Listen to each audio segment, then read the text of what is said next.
Welcome to War Thunder with Subdude. How y'all doing today? Well, just got done reviewing a couple of YouTubers, Tim's Variety and Tankenstein. I strongly recommend that you go take a look at those two channels on YouTube. Both of them are pretty good. They do a very nice job of reviewing planes. Tim's Variety is rather slick. I do like watching his content, and the same goes with Tankenstein. There are other YouTubers that are pretty good too. I do strongly suggest you go take a look at all of their channels. Now,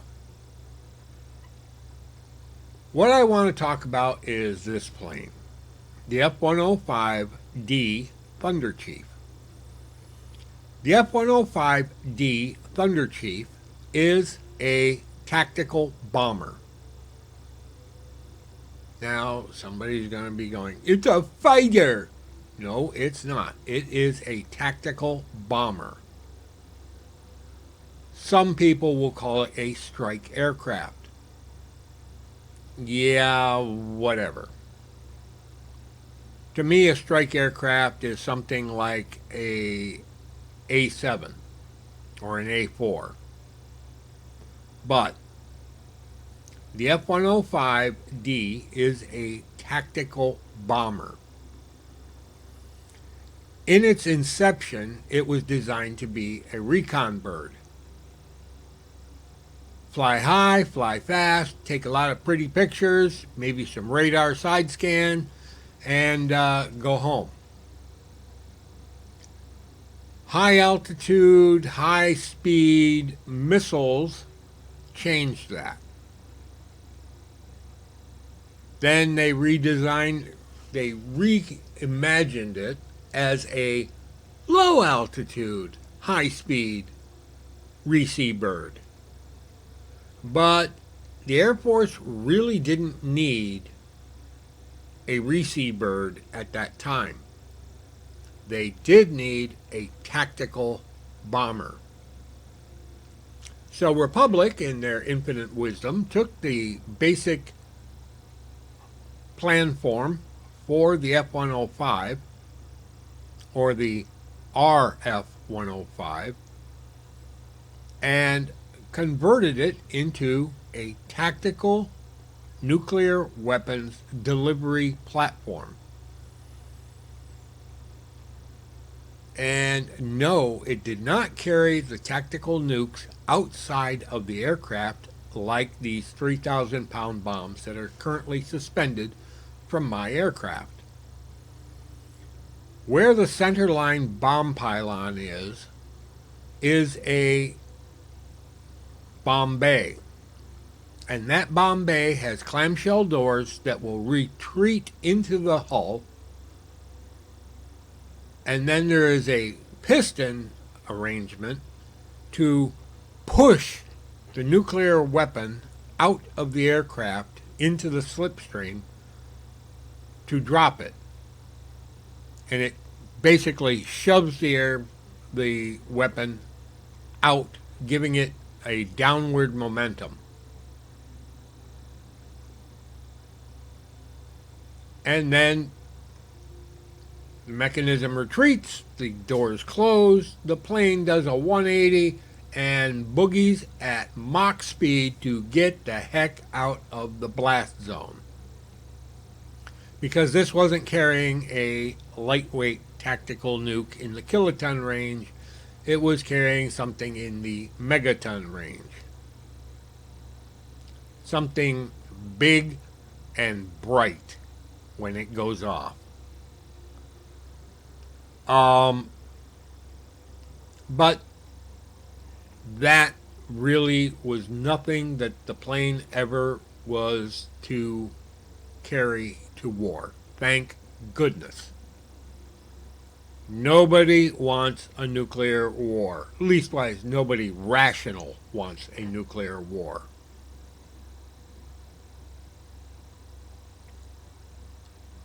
But people do like to fight. And Vietnam was where this plane got its baptism of fire. And the D model was the preeminent version at the time. And the D model could carry a lot of bombs. Let's just take a look real quick.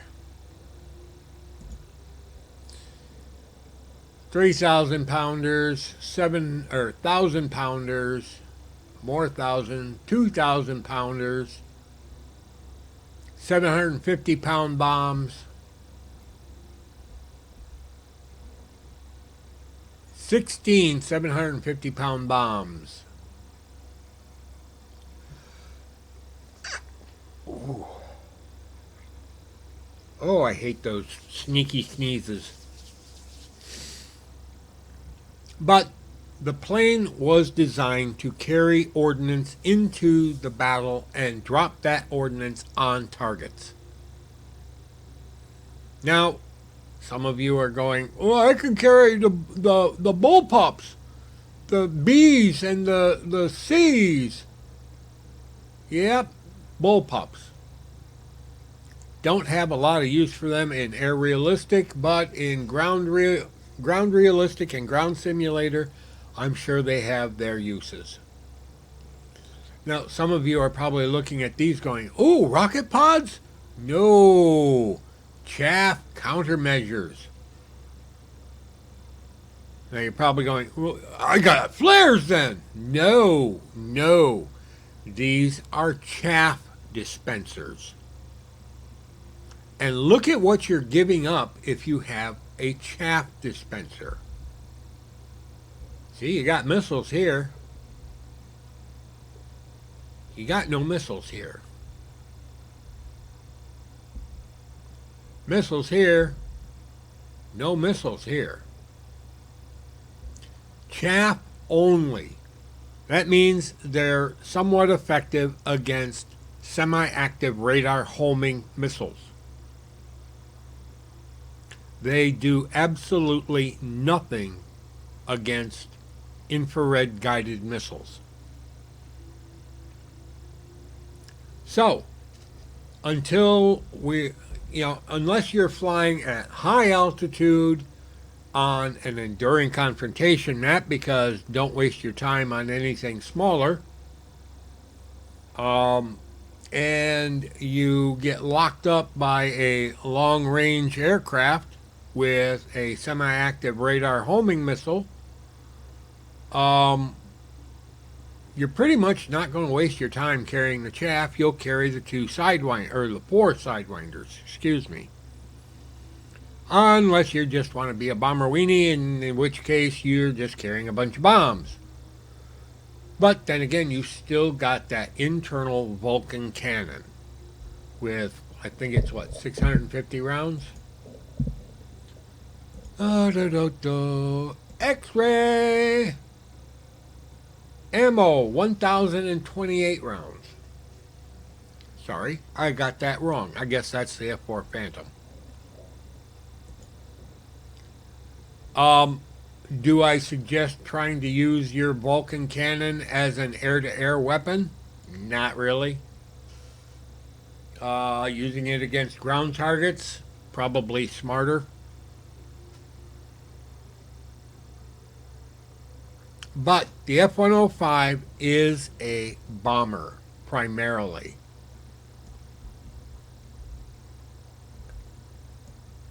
Now, this has always been the view of this plane that I just absolutely adore. And most people are like, why? It's not that great, and it's pinched in the middle. Well, yeah, it is kind of pinched in the middle. But you know what it reminds me of? A fighting dagger. And the reason is, I used to have a knife that looked exactly like the head-on profile of this plane minus the wings and tail assembly. I mean, seriously. A little bit fatter out towards the end and narrowed, and then sweep back out down towards the base. It's just a beautiful design.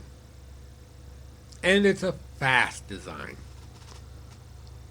This plane is designed to go fast. That pinch in the middle, that's called the area rule. And that allows planes to jump up to supersonic with no problem. I don't understand the hydrodynamics of it, and it is hydrodynamics. So I just know that it exists.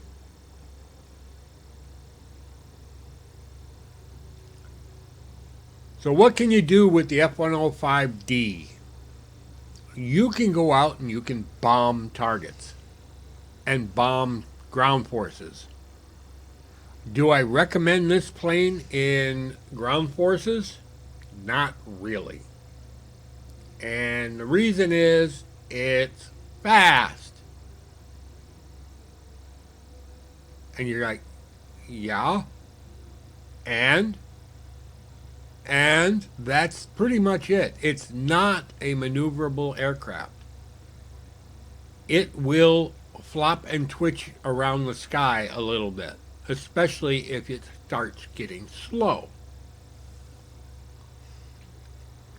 And unless you're carrying the 1000s or the 750-pound bombs, you've got 2 drops maybe. With the, where are you?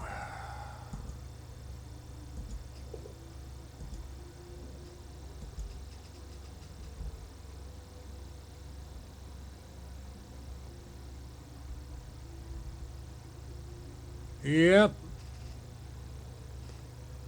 You get 2 bullpups or a maximum of 4 bullpups. So you get 4 shots. Now, you could carry the rocket pods. Okay, if you're good with them, yeah, that's possible. The 500-pound bombs would probably be a smarter move. Carrying 14 of those would be better.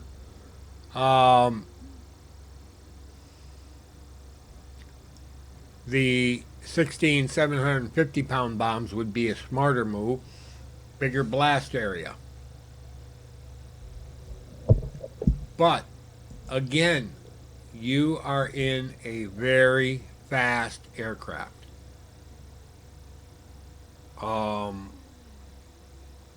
And for placement of bombs, this is luckily one of the planes that will allow you to drop bombs while being supersonic. Can't do that with the Phantom. Can't do that with the F-105D.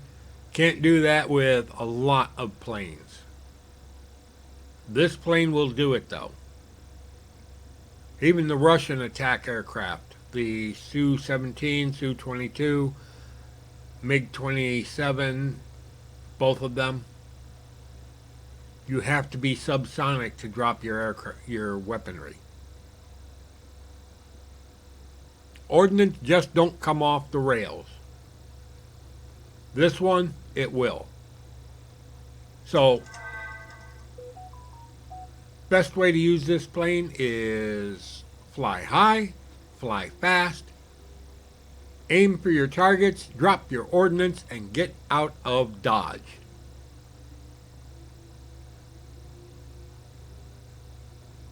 Now, problem with this aircraft.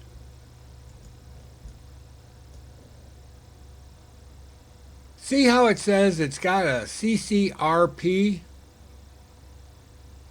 It don't. Now, either that is a omission that Gaijin forgot to put on the plane, or it's a problem with this listing. Either CCRP exists or it doesn't. Right now, it doesn't, even though it says it's got one. I would love this thing to have a CCRP. You could be at 35,000 feet and drop ordnance, and it would pinhole targets. But if it doesn't have a CCRP, you have to use a CCIP, which not a bad deal. I mean, you can still pinhole targets from extremely high altitude. It's just that you have to hold your course a lot more delicately to get the crosshairs to line up. And you don't have to wait until the crosshairs go bing, there's your target. You just have to get them so that they cross over the target properly. With a well-trained crew, pilot, and your ordnance up to snuff, this plane can put bombs on target, 3 or 2 3,000-pound bombs on a target from 25,000 feet.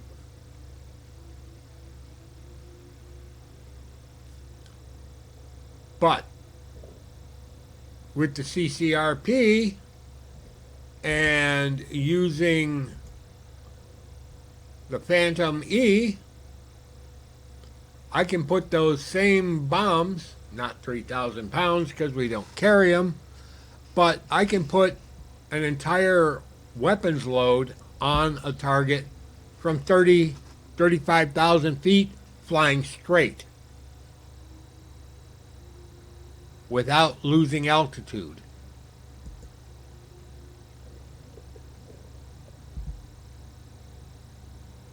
That's a big difference. And if this plane does not have the CCRP, please remove that listing from the X-ray or add it into the game. I spent yesterday doing some serious testing of that just to see if it really wasn't there, and no, it's not there. Now, I don't know if there's a forum ad about it not being there or it's there and it shouldn't be. I don't go to the forums because the forums rejected me. But that is what I consider to be the only issue with this aircraft. MiG-21 MFs or MiG-21 F-13s cannot catch you. MiG-19s cannot catch you. Jaguars cannot catch you. Su-7s and A-5s can be problematic, but only the A-5 has missiles, and as long as you keep 3 to 4 kilometers distance between you, those missiles aren't going to lock you up and come after you. And that's a matter of put your nose down and go. Yes, the Su-7 and the A-5 are almost as fast as you.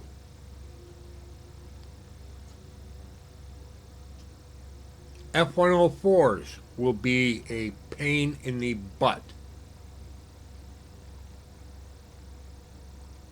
But, like I said, keep your wits about you, keep your speed up, and don't engage in dogfights. You will lose every time. It's not a dogfighter. It's a big aircraft. It's a heavy aircraft. And the minute you start trying to toss it around the sky, it'll go for a while, and then it will start losing speed rapidly. And those other planes with a much lighter aircraft, with a much more powerful engine, and a higher thrust-to-weight ratio will own you. All right, this is Subdude signing out. Y'all have a pleasant today, a better tomorrow. We'll catch you in the sky in air realistic on the enduring confrontation maps, of which Gaiden needs to make a whole lot more. Take care, folks. Subdued out.